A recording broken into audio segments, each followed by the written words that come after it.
All right, guys, this is going to be a quick video about how I put 26-inch rims on a brand new Silverado. It was not easy, so I'm going to break it down and give you guys all the tips and tricks that you can look for and understand that they will fit on your truck and they will ride good. Now I'm going to answer the million-dollar question, 26s. I did it because they fit the truck right. They look right on the truck as compared to the size of the wheel well. To me, they look fantastic. Do the tires ride a little rougher? I'm going to say they ride more like a sports car. So is it a little rougher? Yes, I'm just going to say more firm. If 24s are on there, probably a little more spongy and feel like a plush ride. The suspension ride's good anyway. It's just you feel more of the road like a sports car feel would. Do me a favor, like and subscribe. Understand that my camera is not the best camera in the world. I'm not the best at doing any of this. I'm learning, so stick with me. Don't tear me up. It's going to get better, I promise you. And thanks for watching. Talk about today. We're going to talk about your 1920 Silverado and spacers and whatever Chevy did with this lip sticking out of their brake caliper for some unknown godly reason. If you ask me, it's probably to stop the aftermarket scene. This is a set of 26s I bought to put on my truck. And the reason I'm making this video, we should have made this video before, is this will be my 4th round of taking these wheels on and off the truck now.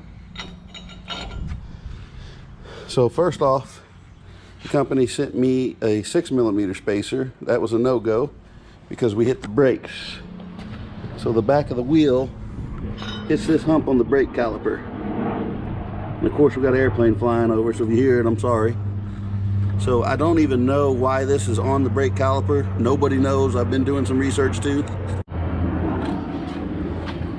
So anyway, to get past all that, we started out with a 6mm spacer. So started out with a 6mm spacer. Had to go to a 13mm spacer, and that stuck the tire a little too far out the side of the truck for my liking. Now we're on a 10mm spacer, and I had them special made hub-centric. The hub goes inside there, the wheel goes, that goes inside the wheel, and they're bored perfect instead of having this alignment, because this actually fits a little loose on the lug nuts, and I did not like that. They say it will not cause a shimmy, but I don't understand how it wouldn't. So 1, 2, 3rd round. They've been on the truck 4 times because of all these issues now. So let's see how this 10mm hub-centric ring fits. So here's what we did is we test fit that spacer to the wheel, and it fits in there. I'm talking about ultra snug. So I know that that works good. Now let's test fit this to the truck, and it fits on that hub. Ultra snug in there. That's the hub of the wheel. I hope you guys can see that with the camera.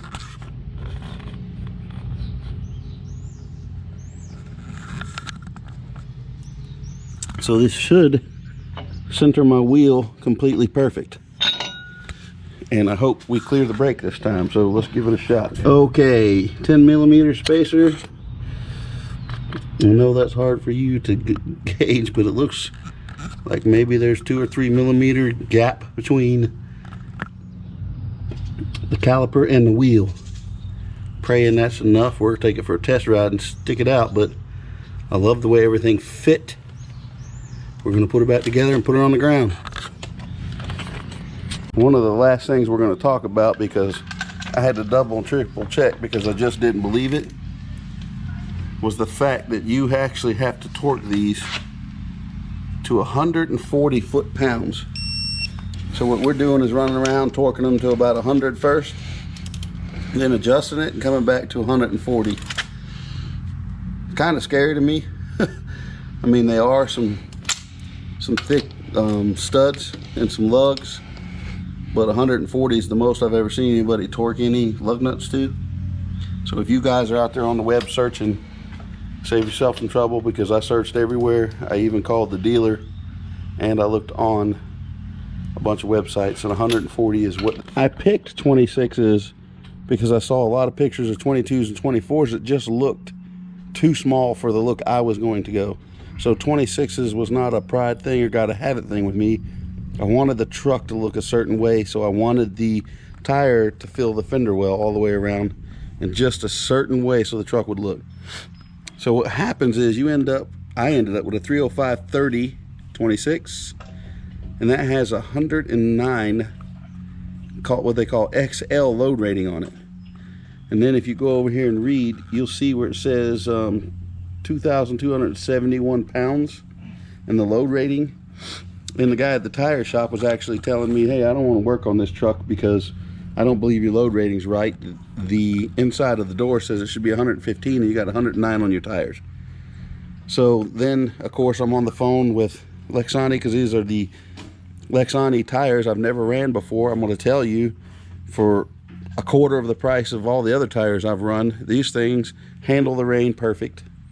They handle the road perfect. They make zero noise, and I've had some expensive tires that made road noise. So as for a performance tire and SUV tire, these are fantastic.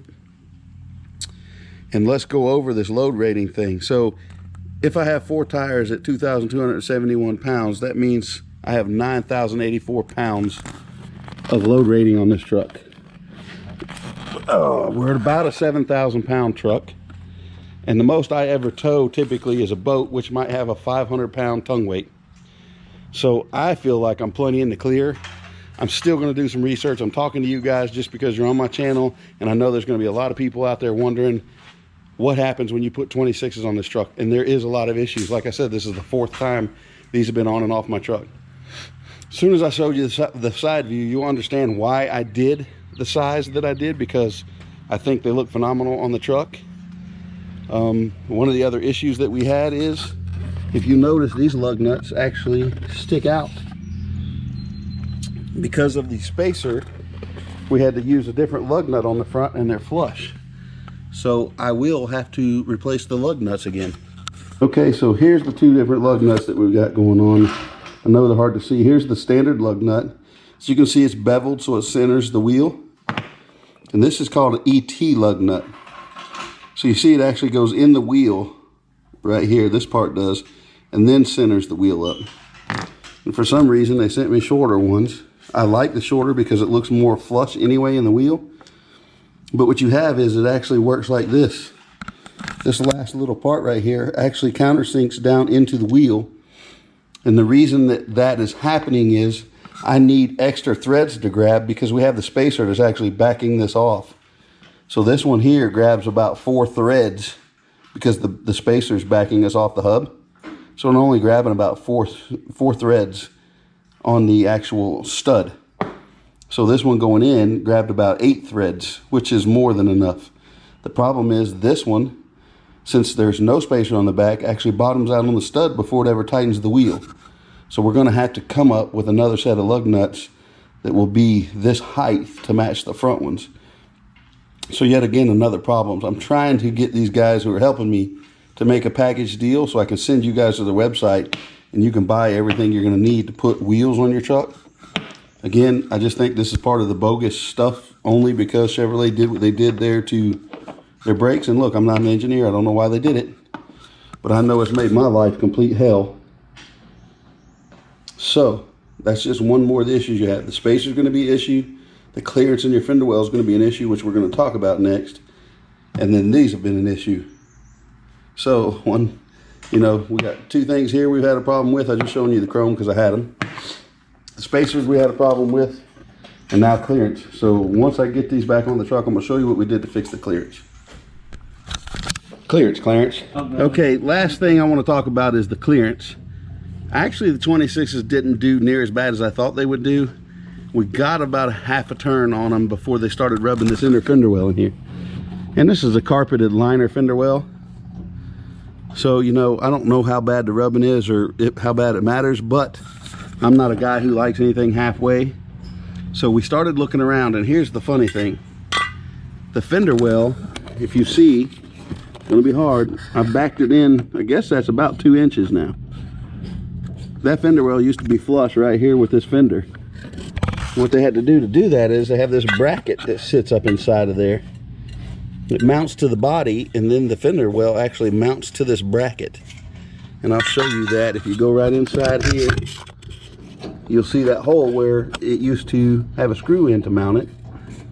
So what I did is I took that bracket out. That allowed this fender well to push back about 2 inches.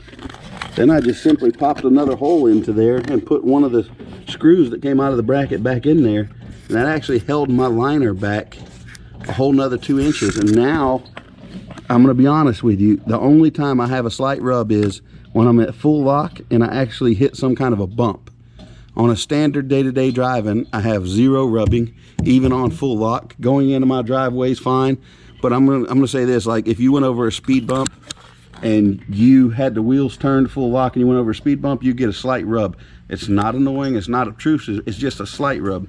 So one other thing I'm gonna try, and I'll get back in this video if we get her done, is it's really rubbing right in this area back here. I know it's hard to see, it's adjusting. It's really rubbing in this area right back here, and I'm trying to show you how far up that is. It's about midway up the fender well, and it rubs right on the inside of that fender well. So I'm gonna go in here and see if I can find another way to just pin that back. I only need about 1/4 of an inch. There's already a screw in there now. Oh, camera's blacking out. There's a screw there. So all I gotta do is figure out if there's a way up a little higher for me to pin that fender well back. And excuse my video skills here with this GoPro going in and out. But once we figure out another way to pin it, but again, even if I don't have to, if you guys just go in, you're gonna have to crawl into the truck. There's 4 screws to hold this bracket in. If you take this bracket in, that inner fender liner is just carpet. It's almost like a cardboard type of material. That thing will actually push back in. You can do what I did, pop a little hole in there with a screwdriver, put one of these screws that held this in back into place right into the body, and you get about an extra 2 inches out of your fender well.